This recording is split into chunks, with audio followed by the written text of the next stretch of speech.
Welcome. We are glad you're here. Tonight we're going to be talking with Jay Hess, former Jehovah's Witness of 23 years and sometimes writer for the Watchtower magazine, and of course our inimitable senior researcher Ron Hensel, a resident smart guy or smart aleck. We're not always sure which it is. Ron has a couple of things to say as we get started off about our World's End Theology outlet. Yes, this edition of the Unknown Webcast is brought to you by World's End Theology Outlet, your one-stop destination for dubious doctrines, half-baked heresies, and other notions whose time has gone. World's End Theology Outlet. It's also brought to you by Jack's General Deconstruction, the postmodern alternative to inconveniently clear thinking and frustratingly consistent interpretation. Jack's General Deconstruction. Back to you, Don. Okay. I also thought we would share, since we're talking about the Watchtower Bible and Tract Society a little bit, our topic really is going to be dealing more, though, with can you understand the doctrine of the Trinity? We have in our showcase, for those who are interested, linked to an article that we did some time ago, Should You Believe in the Watchtower, or Is Jesus Christ Almighty God? And then there's a follow-up article to that dealing with verses that Jehovah's Witnesses misuse. And as I think about Jehovah's Witnesses and their the way they use the Bible, Ron was kind enough some time ago to create some, how do you say it, memes? Memes, is that right? That's the way to pronounce. That's the way I've heard it pronounced. Memes, yes. Okay. And one of them is, if I can get this to click, there we go. From the New World Translation, Mark 13, and they expelled many demons and greased many sick people with oil and cured them. I thought that was an interesting way to translate that passage, and I thought the picture is kind of explanatory. Well, now that oil is down below $30 a barrel, it makes more sense. I think it's going to catch on. Really, I really do. And then we have, is there any taste in the slimy juice of marshmallow? In the New World Translation 1984 edition. I thought that was also interesting. So, Jay Hess is our, what's the word I want to use tonight? He's our guest. Well, he's our guest. He's the one we're going to try to roast a little bit and have some fun with. But, Jay, you might want to tell us a little bit about yourself. You were a Jehovah's Witness for 23 years. What was your experience with the Watchtower, and what caused you to start moving away from it? Yeah, I was born. I wasn't born into it. My parents got into it when I was rather young. Got baptized in my mid-teens, and I believed it. I went door to door. I considered myself to be a loyal witness. I say JW, which is short for Jehovah's Witness. I was loyal. I believed in it. But after in it a couple of years, I noticed some things about the organization that were very oppressive, and it disturbed me that the focus was on the organization and not on the Bible, not on God. It was all on them. And I believe the core doctrines, especially their doctrine of their Arian doctrine that Jesus was not God, until, for a while, until a Christian encountered me coming out of Kmart, and he asked me to look at Hebrews 1:6 and whether Jesus should be worshipped. And that started me on a spiral in a different direction. I researched that, found out that the Watchtower at that time was waffling between yes, you could worship Jesus, and no, you couldn't. And I was really puzzled by that, and I landed at a place believing that Jesus should be worshipped. Well, as time went on, I had disturbing thoughts about the Watchtower as an organization. I started questioning some of their doctrines, especially the resurrection, the nature of the spirit and soul, and such. But I still considered myself faithful and loyal. but I had different disagreements with their self-aggrandizement, always looking to the self. And then in the late 80s, I was invited by the Watchtower Society to write a series of Watchtower articles, study articles, to refute the Trinity, because I was doing a lot of that refutation of the Trinity, or what I thought was the Trinity doctrine.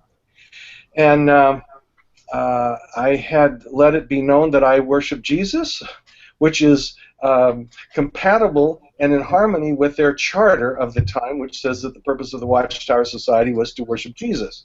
So I felt I was in good company, everything was fine, and I was expelled for that.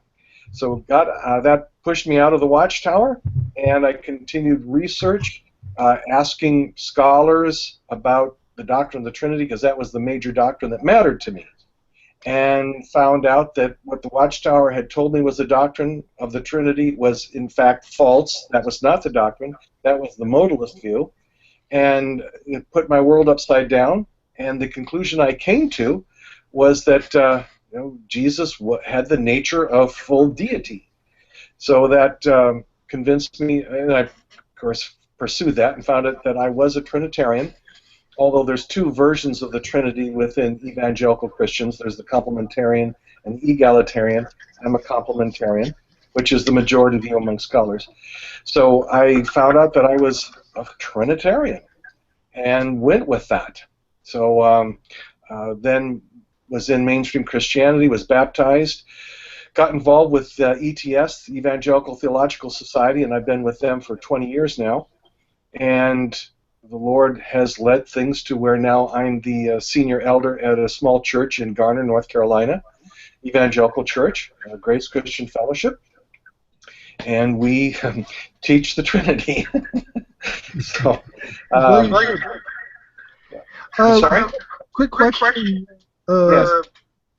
When you were talking about, and I'm getting an echo, I'm going to turn my volume down.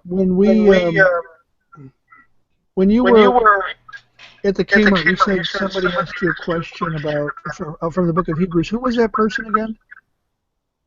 Oh, coming out of Kmart, a Christian was standing outside of Kmart handing out religious tracts, and picked one up, and I said, I'm one of Jehovah's Witnesses, and he switched gears and said, tell me about Hebrews 1:6.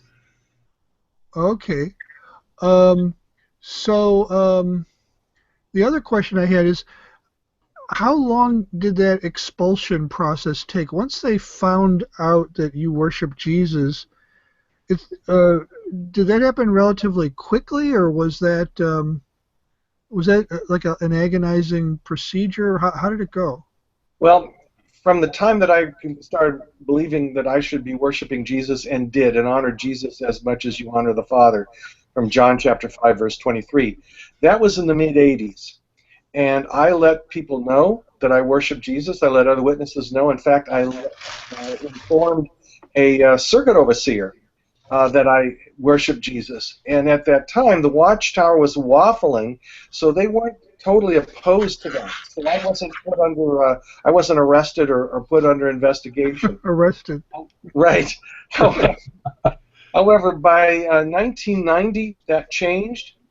That some witnesses, including myself, had let it be known that we worship Jesus, and that came to the attention of the service desk. And there were some in the writing department that were open to worshiping Jesus, and I had a personal contact of a person who was not a full-time writer but was associated with the writing department, and he told me that he too believed that Jesus should be worshipped.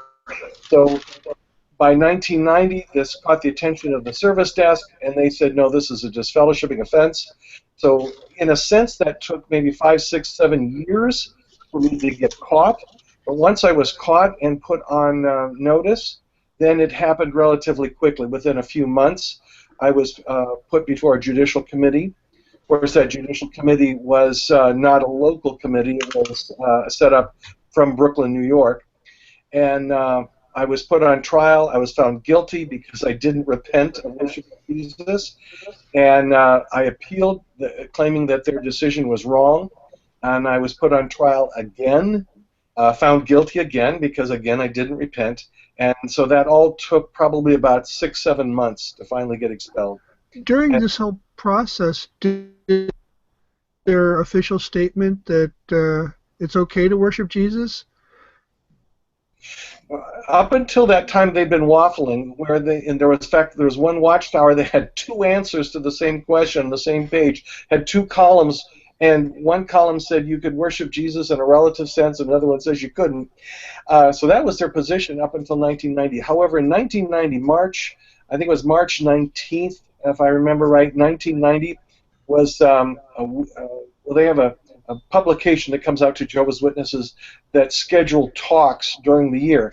And for the week of March 19th, 1990, if I remember right, was the first time in their history that they had a clear statement that Jesus was not to be worshipped. And that was the first time that had ever been in print. So that was beginning of March 1990, and soon after, within a couple months, I was put on trial for worshiping. I heard a story that goes back to the late 70s, early 80s, that someone wrote into the Watchtower magazine citing the verse in Hebrews that says, "Let all the angels of God worship him," which of course is a quotation from the book of Psalms. And so the question was, according to this, should we worship Jesus? And the answer that came back from the Watchtower Society was, are you an angel? If so, it's okay to worship Jesus. So in other words, it sounded like very early they implied, no, you shouldn't because you're not an angel. Of course, it skirts the issue. Angels are creatures worshiping Jesus, who is supposedly another creature. How does that work? So are you familiar with that? That wording, I'd say it was just worded a little bit different. There was a question from readers. It was in the 1970s, and they said, yes, angels worship Jesus, and you could worship Jesus in a certain way, and it was a relative worship, and they played with the word worship so that it didn't quite mean worship in the fullest sense like you would think worshiping Almighty God. So that Watchtower, in that particular article you're talking about, pushed me in that direction that said that, okay, from this it implies that some kind of worship could go to Jesus, but it was kind of ambiguous, and there was you could tell that it was also there was a no hidden in there besides a yes. Then later on, as I said, two articles on two panels side by side on the same page in the same Watchtower, saying that you could worship Jesus and then you couldn't. So they waffled during this time. But of course, the average witness would have said no, because the impression, although the wording wasn't clear, the impression was that no, you can't worship Jesus. But when I shared this with my friend, a circuit overseer, who is now a higher up at Brooklyn Bethel currently, we talked about this while riding around in the car, and he told me that he couldn't understand even that Watchtower. But because he's a circuit overseer, he's stuck. He can't go to the local elders, and he's not supposed to be asking his wife for what the Watchtower means. So he was kind of stuck. So he asked me if he thought I could explain, if I could please explain the Watchtower to him, because he read it and couldn't figure out what it was saying. So I gave him my opinion, which was that, yes, there is a sense that you could indeed worship Jesus, that we humans could worship Jesus. And so even the circuit overseer was confused about what was going on with the society. But finally, in 1990 March, they made it very clear, no, Jesus is not one to be worshipped. That was the title of the student talk that was to be given. Very clear. You know what makes this so ridiculous to me, this whole, altercation that you went through, is that the word worship comes from the word worthy. It's the worthiness, the worthship. You are declaring the worthiness of the person to receive reverence and awe and things like that. And it's very clear in the book of Revelation, worthy is the Lamb that was slain. And so I believe the Bible actually commands Christians to worship Jesus. He is the Lamb of God, and he is worthy. It's just so clear. And well, anyways, Well, I'm glad it that is God used that to clear, get but you out. and the dilemma that we face is, I would suggest, one of loaded language. I like that term, loaded language, uh, because for you and I, Ron, and now Jay, when we use the word Trinity, we have a definition which we understand when we use that shorthand term what we are talking about. Jehovah's Witnesses have an entirely different view, as Jay pointed out. He thought he was writing against the doctrine of the Trinity, only to discover later that he really wasn't. And the reason is because the Watchtower accuses us of two heresies at the same time that are actually contradictory, and we don't believe either one. One is tritheism, that we believe in a three-headed God or three gods. The other is modalism, as Jay pointed out, the Sabellian heresy, the idea that God took on different modes at different times for different reasons. And we don't believe either one of those, and so we end up talking past each other. The difficulty often is that we have to help them to think about God in a different way. He's a different being. He exists differently than we do. And Jay has done an article. In fact, he delivered this paper at ETS and also at the Witnesses Not for Jesus convention. He's turned it into an article. Our next journal is going to be dealing with this more in depth than we can really do in one webcast. But the concept is this: that if you can understand Adam and Eve, you can understand the Trinity. Is that basically what you're saying, Jay? Yeah, that's the point. Is that uh, Christians struggle with understanding it, and even some scholars who haven't dug into this struggle with how do we understand the Trinity. There's scriptures that show it, that prove it, that demonstrate it, but how do you put this in your head and wrap your mind around how three things, three persons, three somethings can also be one? And the one is very critical. It's not just kind of once in a while one. You really need to think of it being one. And the answer, as I came across, is, of course, it's not a term I invented. It's the social trinity. But when you find scriptures that say it specifically, it makes it clear. And that is, Adam and Eve were one flesh. That's Genesis. Genesis chapter 2. They were one flesh. Well, Jesus quotes that in Mark 10 as well as Matthew 19. And he says, he's talking on the subject of divorce and whether you can separate man and woman that are married. Can you separate them? And the answer was no, that what God has yoked together, let no man put apart. But in that context, he says that they are one flesh, and then these are Jesus' words. He adds, and they are no longer two. So 1 plus 1 is no longer 2. So the Watchtower would say, oh, that's paganism, that's philosophy. If you have 1 plus 1 plus 1, that's 3. Well, I point to Mark 10 or Matthew 19. No, Jesus' arithmetic is 1 plus 1 is no longer 2. So don't take it up with me. And you explore that there in Mark 10 or Matthew 19, that this is not talking that the two persons became one person. Oh, no.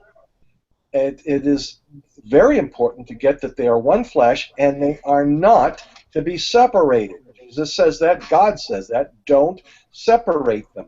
So our thinking is to say they are no longer two, they are now one. And in what way? The answer is it's a relationship that outsiders relate to the couple, Adam and Eve or whoever. They are to relate to them as a single unit. They are not to divide that unit.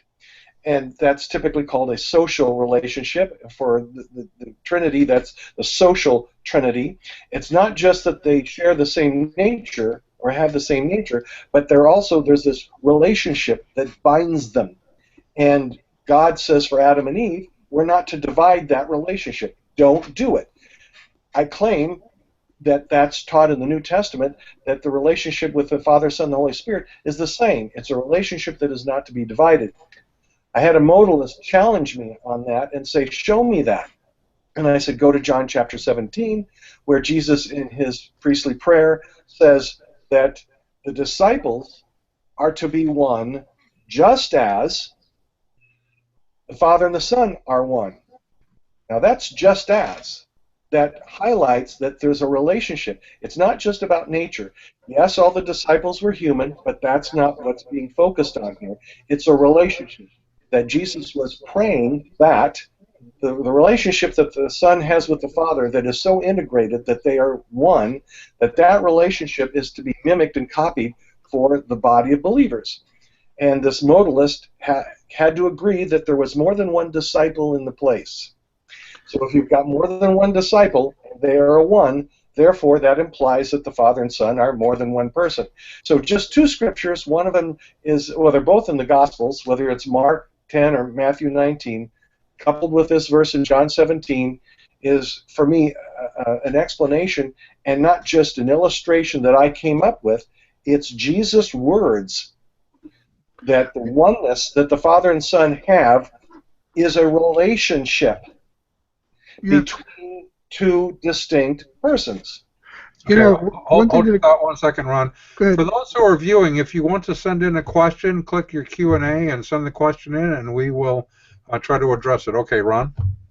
As I'm listening to you, Jay, I'm thinking of possible objections, and of course the first one that comes to mind is that what we're dealing with both Adam and Eve and the unity of the disciples is an analogy. Somebody might object, well, you're confusing an analogical or a comparison or an analogy with the actual reality. After all, Christians don't say that the Father, Son, and Spirit are merely relationally one. We say that they are one in substance. We say that they are the same being. We say that they are co-equal, co-eternal, co-substantial, and so on. And of course, they're right.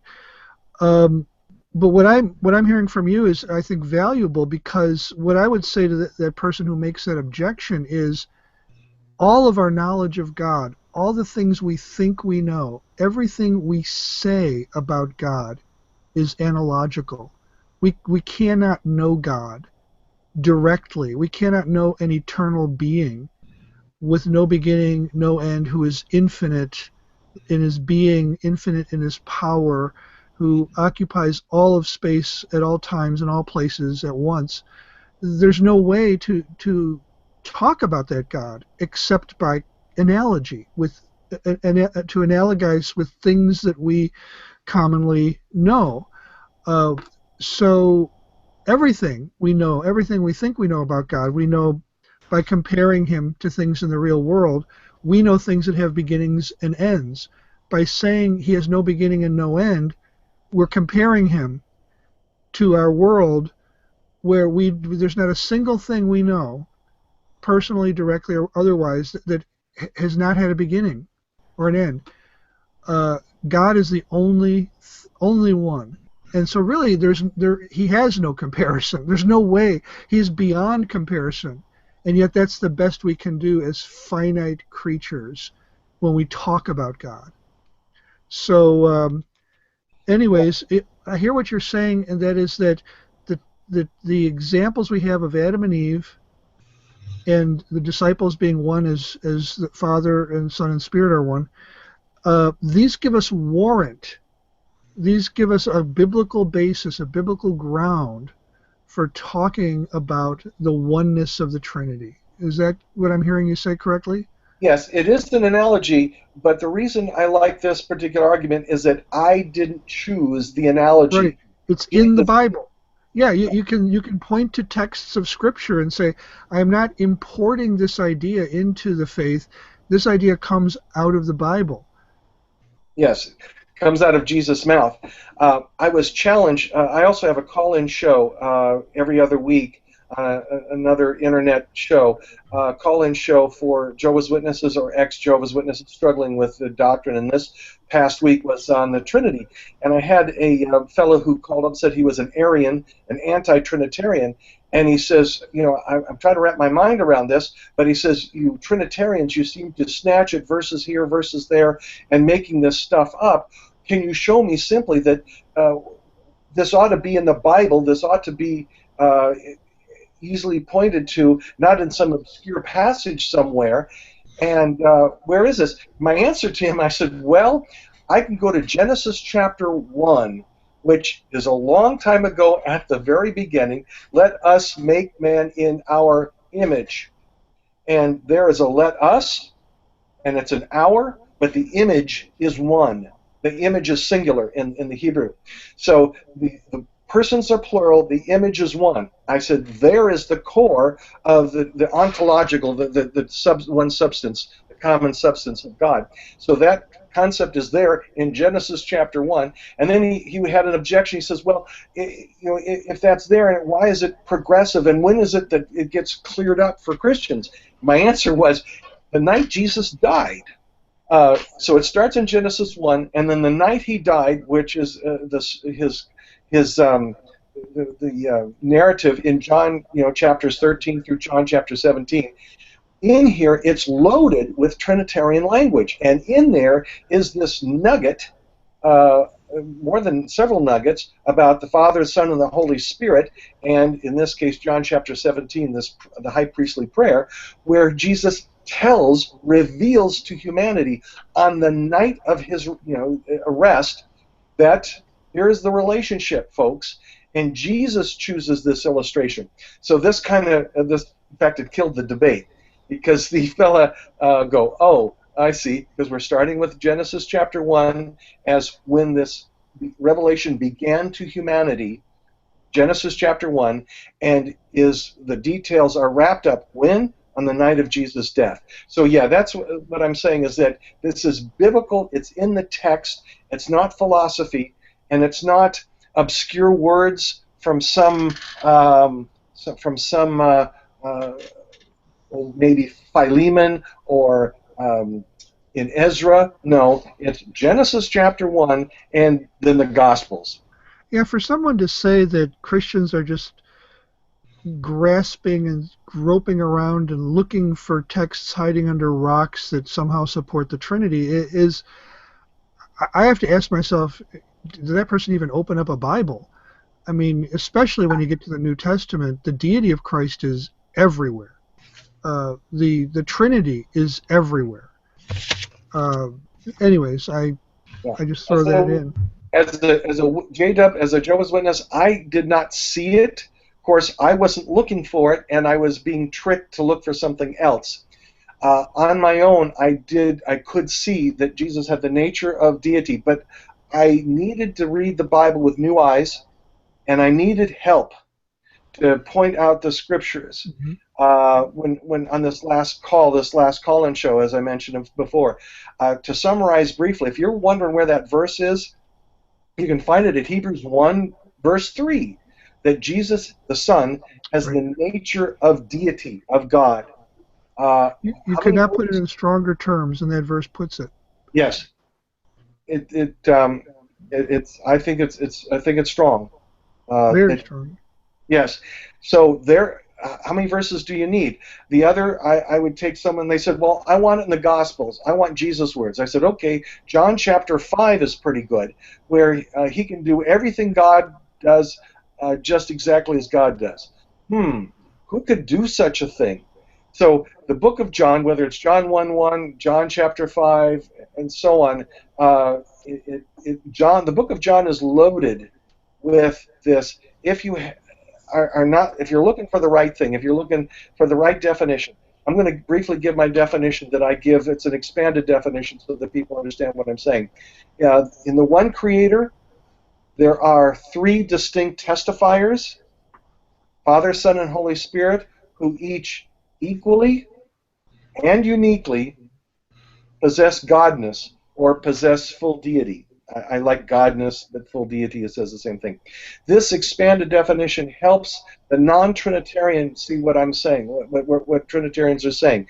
We're not saying it's a three-headed God. We're not saying it's three gods in one God or three persons in one person.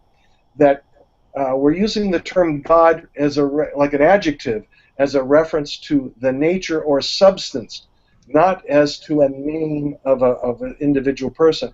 So there are three distinct persons, but there's one Creator, one God, but there are three distinct. When we say distinct, I don't mean separate. They say, oh, what do you mean they're not separate? I said separate implies broken relationship.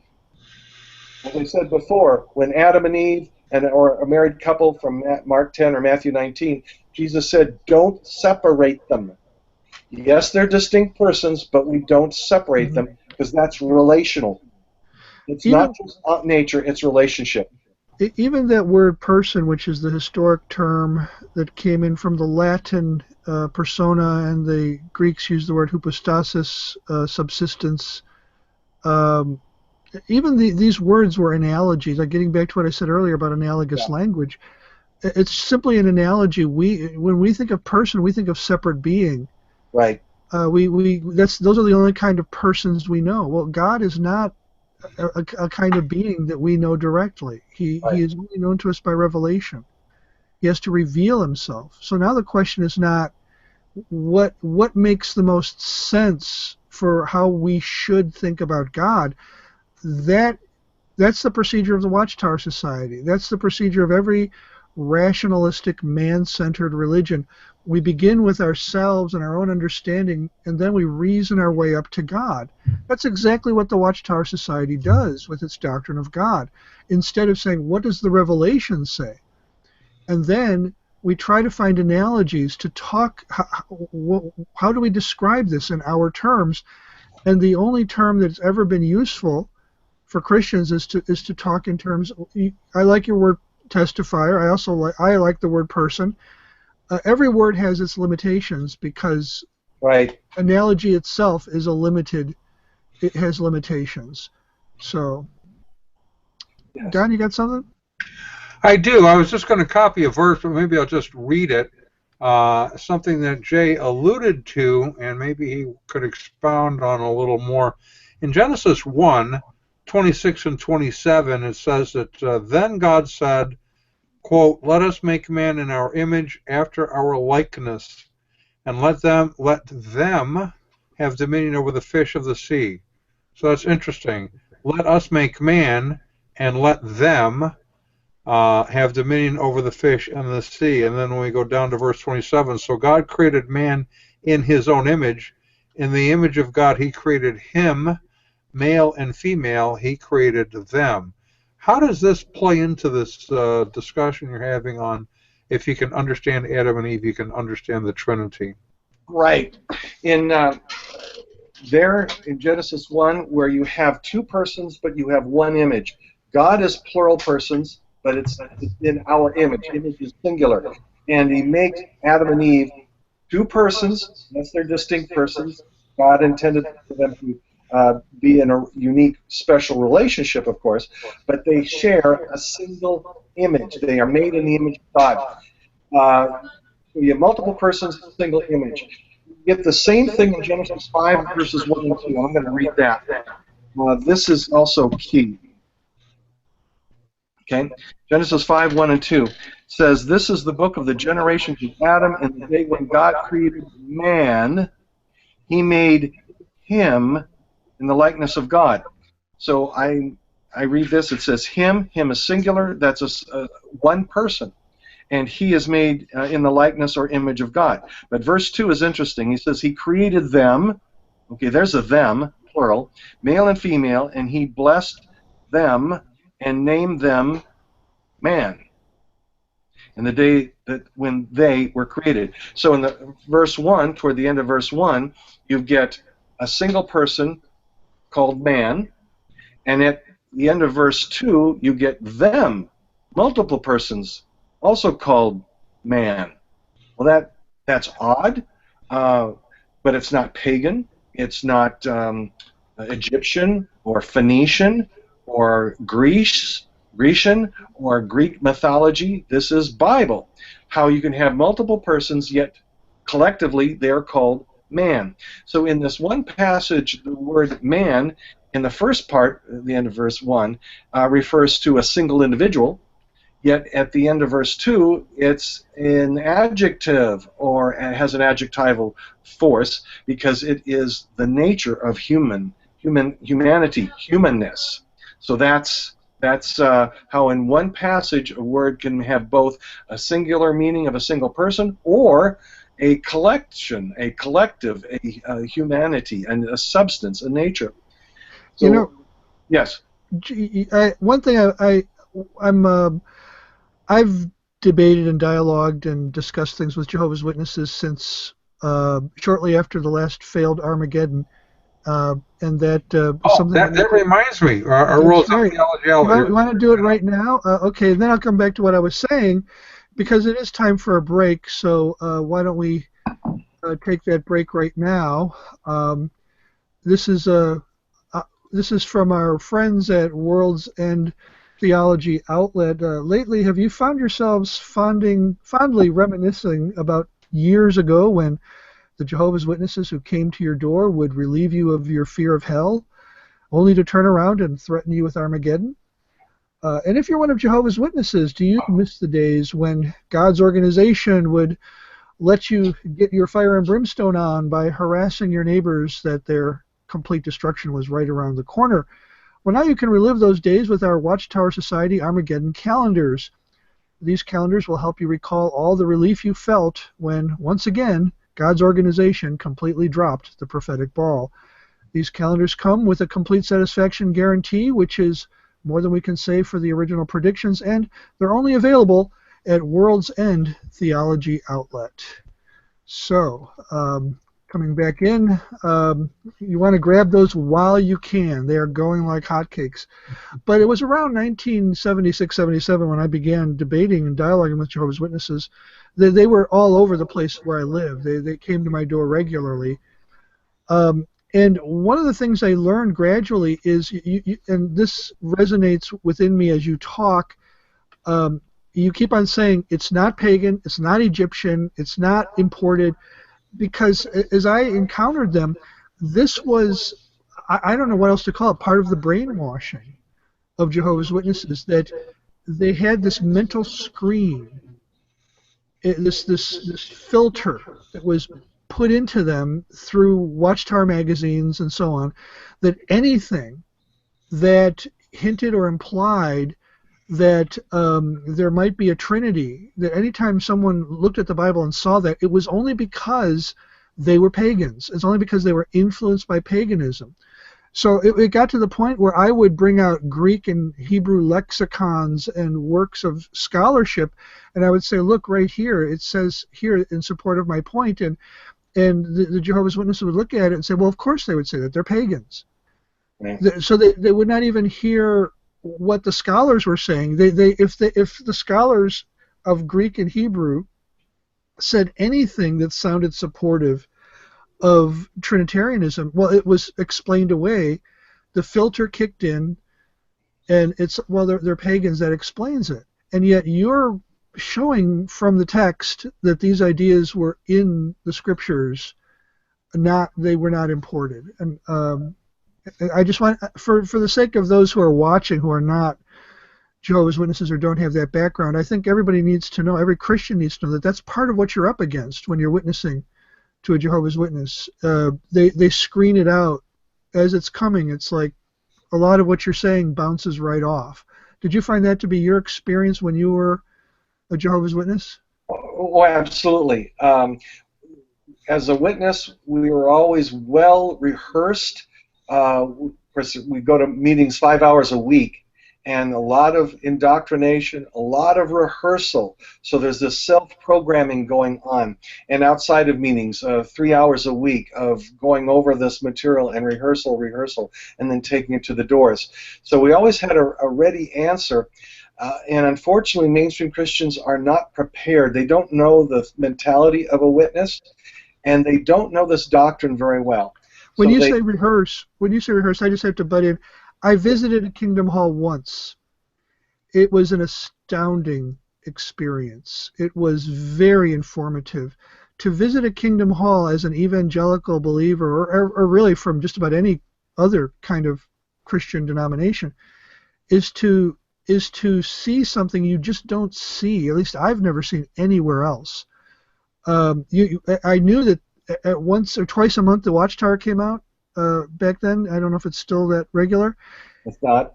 Okay, well, back then it was twice a week or twice a month, that is, and there were specific articles in the Watchtower that were study articles, right? And Right. those study articles had questions at the bottom. By the time anyone got to a Kingdom Hall, who, as a Jehovah's Witness, they had already read the article. They had already looked at the bottom of the page, found the questions. Where are the answers to those questions? They're in the text. So you would go back up and you would underline or highlight the answers in the text. Now you've been through the article twice already. Now you're at the Kingdom Hall. At a certain point in the service, a vast sea of Watchtower magazines, what I would normally expect to see Bibles open. Well, here, the Watchtowers all came open at a certain point, and everywhere I looked, I saw highlighting, I saw underlining. These people had already done, they were ready. They were ready to go. And there were, at this particular Kingdom Hall, there were two men up front. One would read the article, so they're hearing it a third time. Yes. The other would ask the question, which they already knew, and somebody would raise their hand and give the answer, which was from the text. So now they're getting it 4 times. By the time they left that Kingdom Hall, you say rehearse. That's one word for it. It is not teaching. It is indoctrination. It is learning how to parrot the society. When you're answering the question that you've asked, do you answer the question, Jay, in your own words, or do you have to give verbatim what was written? It's recommended that you, they'll say put it in your own words, but it's just a paraphrase, a rephrase of the material in the paragraph. If you go much off of track and say something that's different, they will keep asking the audience until they get not necessarily verbatim, but pretty close. Especially the little children, they're supposed to read it word for word right out of the magazine. So you're right. It's multiple times, because even before we got to the meeting, you're supposed, when you get the magazine in the mail, you're supposed to read it. Then when you prepare to take it door to door, you're to read it again and rehearse it. Then just the night before the study or the week before the study, you're to read it and underline it again. Then when you come to the meeting, the person up front reads it again, and then in the audience they answer it by reading it again. So it's multiple times of rehearsals and programming. I thought it was just 4 times. You're telling me you do it 6 times. These people, yes, I was seeing, they were going through it for the 6th time. Yes. Wow. Yeah, it's very mind-numbing, and many witnesses hate that, but they go, well, this is God's provision, this is what we're supposed to do, and God can ask us to do whatever He wants, and so we're going to do it, because they replace God with the voice of the Watchtower. So when the Watchtower says it, they believe it is the voice of God. Okay, now our friend and acquaintance, I don't know if you have ever met him, Ron, but David Reed, who had sort of something called Comments from the Friends, I believe it was David Reed, was sharing a story about talking with a Jehovah's Witness about Revelation, where it clearly states that the great crowd is in heaven. And he would have her read it, and she would say, the great crowd in heaven. And he would look at her and say, okay, where is the great crowd? And she would say, on earth. And so he would have her read it again, the great crowd in heaven. Okay, where's the great crowd? On earth. You know, as you've pointed out, Ron, they have a shade. Watchtower spectacles is what we call them. There's a disconnect because of this process you just went through of repeatedly memorizing the Watchtower position that renders you almost unable to see it another way. Yes. It's terrible. It's horrific, and that's why I ask Christians who do want to go into this ministry to please be merciful and understand that these persons have been crippled in the mind. They are not able to think logically, and it's easy to see that if you ask a question that's not on the main track, and if you can work through the blindness, you can see that it's terrible. I do coach Christians to talk to Jehovah's Witnesses. I do it over the phone. I've even listened in on such studies, and it's terrible. It's sometimes it's laughable, but other times when you think about it, these people are trapped. It's terrible, and it's sad because they lose the ability to think. And remember, what did Jesus say? You will love your God with your whole mind. This is the commandment that the Watchtower breaks. They say you are not to do this. There have been Watchtowers that have said you are not to test out what the Watchtower says. You are to just believe it because it's Jehovah's provision, blah, blah, blah. It's terrible. And same as a cult that might say, oh, we observe all the commandments except thou shalt not commit adultery, so adultery is okay. And people are, I'm sorry to say, but so silly and go, okay, well, there's one commandment we don't have to keep. Well, this is another example of absolute blindness because Jesus said, love your God with your whole mind, and they say, no. They think they're using their mind, but they're not. It's this constant rehearsal and programming, and they get together and they all rehearse it in front of each other, and it's very sad. So I ask Christians to be merciful and patient. If you do it very carefully, you can break through it, this programming, but it takes time and patience. Well, and it's not just programming either. There's tremendous social pressure. I mean, yes. What happened to your relationship with your parents when you were expelled? Yes, it destroyed relationships. In my case, because my parents had passed away, my relationships with family and friends were absolutely destroyed. People that I thought would always be friends, suddenly, because I asked questions, because Watchtower used to say you could worship Jesus, but now you can't. Now all of a sudden, well, the Watchtower is not in trouble because although these decades they were worshiping Jesus and now they don't, they weren't in trouble. But now I was on the hot seat, and because the Watchtower said you're out, they're the gatekeeper, which is sad because according to John chapter 10, Jesus is the gatekeeper, but the Watchtower claims they are the gatekeeper, and when they say you're out, you're out. And I lost my family, or most of my family. I lost all my friends, or most of my friends. Relationships were destroyed, and I have kids that I'll never know. I'll never, of course, I lost decades with my oldest daughter, and those years are absolutely gone. I may never see her again. So they use that social pressure, that family, that craving for family, and that natural desire for family, and they destroy it, and they use it to hold your children hostage. You know, last week we did something that I call the mom doctrine, and Jay, you might remember I talked on that a little bit at the convention in October. So, you know, when you're talking about how that they're trapped, it is theological, certainly, because they're learning by rote memory, as you just described. It is memorized and memorized and practiced and memorized and practiced even more repeatedly. But to even question is questioning mom, is questioning the motherly organization that they tell you God has set up to protect you, to feed you, to comfort you, to warm you, and to even consider questioning mom it's an emotional problem as well as an intellectual one. Yes. Yeah, and it's cruel because we were made to be relational. God meant us to have family, relate to husband, wife, children, and to be that and to have that craving. And then for an organization to come along and say, no, we are masters over that, and that they have that such power, as it is as if to kill off your children because all of a sudden your children will have absolutely nothing to do with you. It goes for the heart, and many people will cave in because who can stand against a relationship and say, all right, I'm willing to go with my ethics, with my belief in God, and just disregard family. That's very hard. I found it to be very hard. I kept that commitment, but it's a very tough test on most humans, and the Watchtower exploits that, and it's very evil. Yeah.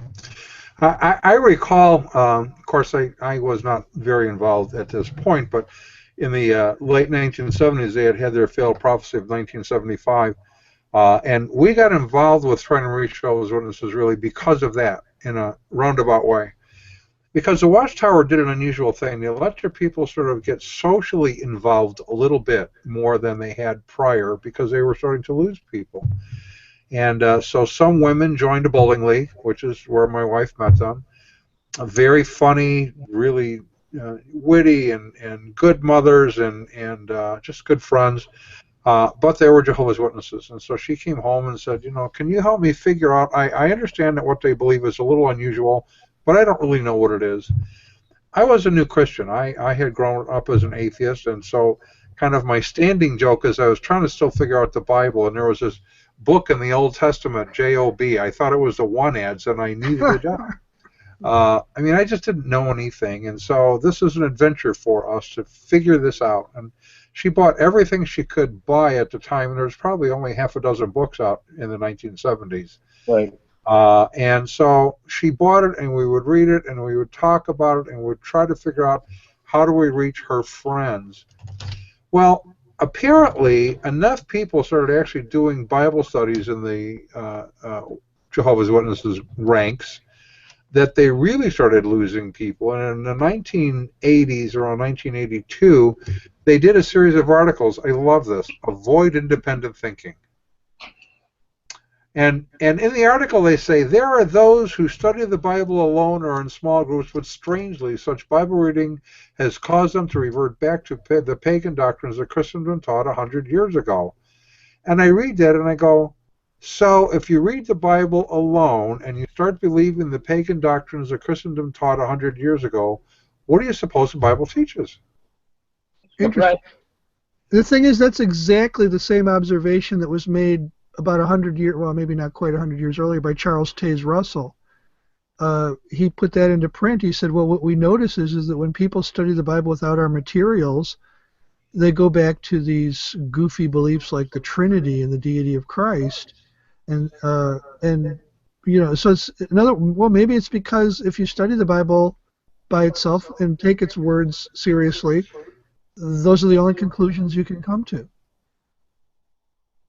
I think that's true. What is it, Jay, what is it that really fed your focus on the Trinity and keeps feeding it in terms of, I mean, there are lots of things you could focus on. As a former Jehovah's Witness, you could focus on failed prophecy, blood transfusions, a lot of different issues. Why do you keep coming back to this one, do you think? Right, and simpler issues. This is sort of a complex It's a tough one. It is the most, I think it's the most complex one. The reason this captured my interest is that when I was a J-Dub, I knew, eventually realized that the Watchtower had a lot of problems. But I thought, well, I could live with problems. We all, whatever religion we are, we have problems. But if I'm going to choose a religion that's got problems, well, I'm certainly not going to believe a wacky religion that believes in the Trinity because it just seems so wacky. I could live with other problems as a witness, but this Trinity just seems too crazy. So I wanted to sort that out. And once I was expelled from the Watchtower, I already knew that the Watchtower was did lies. I knew personally of lies that appeared in the Watchtower. They're false prophecies. So I said, my quest was, is there a God? Is the Bible, is this book true? Does it make some sense? Can I truly love God with my whole mind and believe this book? That is what I was trying to answer. I had answered the other doctrines about life after death, the soul and spirit, and so on.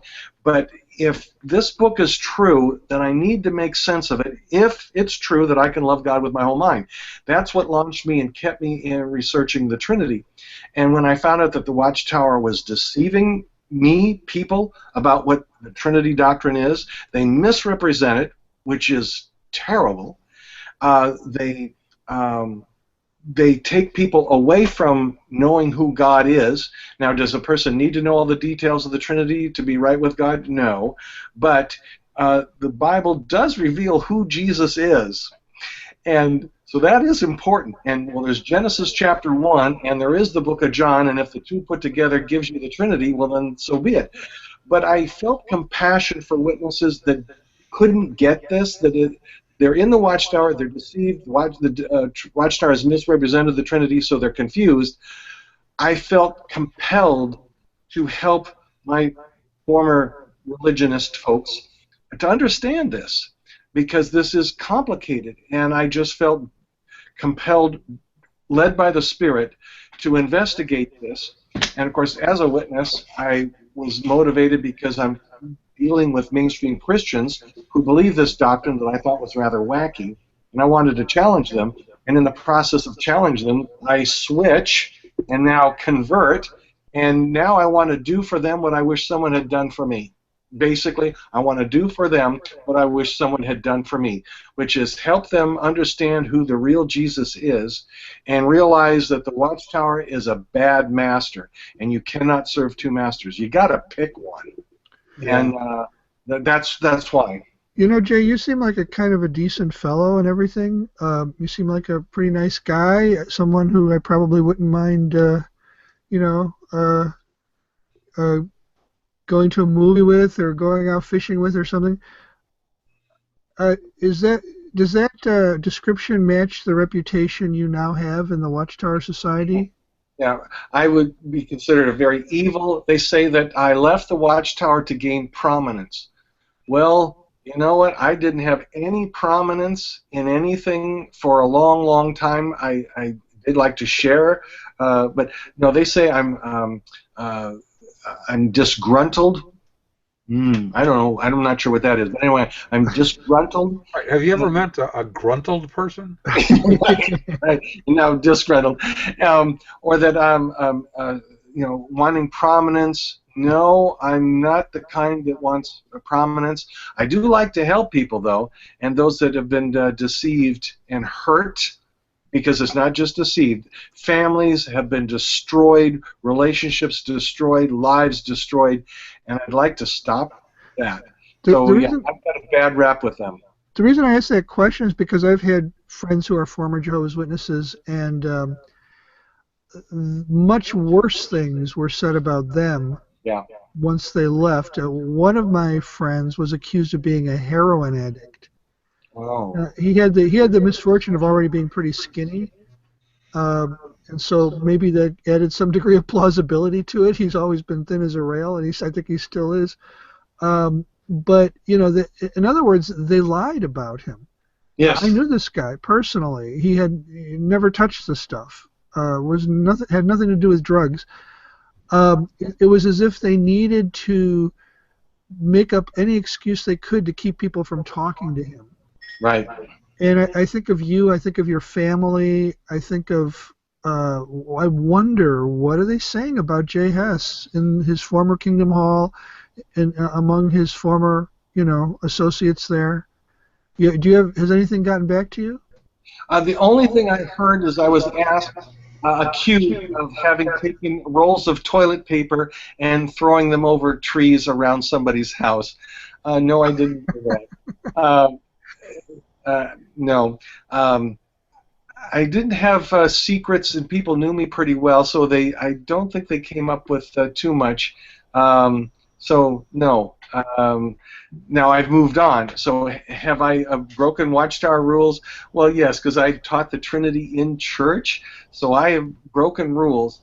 But through it all, I've followed a Bible-trained conscience. If they could make up something, I'm sure they would try. The worst thing was the toilet paper story. But you never broke that. Well, here's something on your broken rules.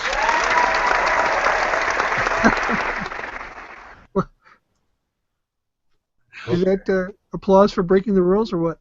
Well, about teaching the Trinity, for sure. Oh, that rule, yeah, that's a rule I would break regularly, at every possible opportunity, in fact. Yeah. Well, okay. Jay, I thank you for being with us tonight, and our article's coming out, so those who would like to get a copy of the journal, I'm guessing it's going to be a couple of 3 weeks. It'll be printed and in the mail. Email us, send us your physical address, and it'll go out to you when it is printed. And then you can read everything Jay's written on this particular subject and interact with the material. Jay, are you comfortable with if someone wanted to contact you to get that information, or would you prefer they email me and I can forward it to you? No, I'm fine. Shall I give my email address, for Sure, example? absolutely. Okay, I'll have to spell it. It's the letter J, the letter H, E, S, S, at NC, that stands for North Carolina, by the way. So again, it's at nc.rr.com.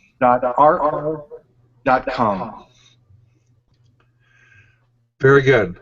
Ron, do you want to do a final word from World's End Theology Outlet? Well, actually, we have, to make sure we put in a word for our friends at Jack's General Deconstruction, the postmodern alternative to inconveniently clear thinking and frustratingly consistent interpretation. All of Jack's work comes with free logocentrism inspection, free binary opposite inversion, free destabilization of textual meaning.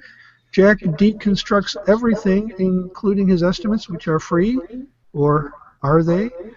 A free 100% discount on all services if you understood anything in this message, but that is not likely because to understand him is to misunderstand him. Jack's General Deconstruction, subverting the best to palm off the rest since 1966. Okay.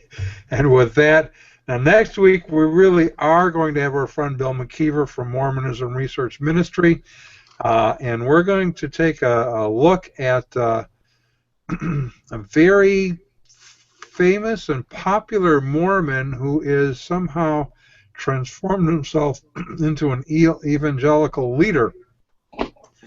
Why is his name escaping me right now? Does his initials happen to be GB or something like that? Yes, Glenn Beck. That would be Glenn Beck. Thank you, Ron. I'm having one of my brain bursts, which I have every occasionally. So yeah, we're going to look at Glenn Beck, Mormon, who teaches the gospel principles and has somehow become a mainstream evangelical leader. Wait a minute, did I hear you say he teaches the gospel principles? That's news to me. He does. Glenn Beck does. Yes. Really, I'm going to come back next week to find out about this. Well, that'll be good, and you too can interview Bill McKeever. Jay, thank you for being with us. We're going to have you sometime in the future again and pick on you a little more. Thank you. Jay. Have a good week. Bye-bye.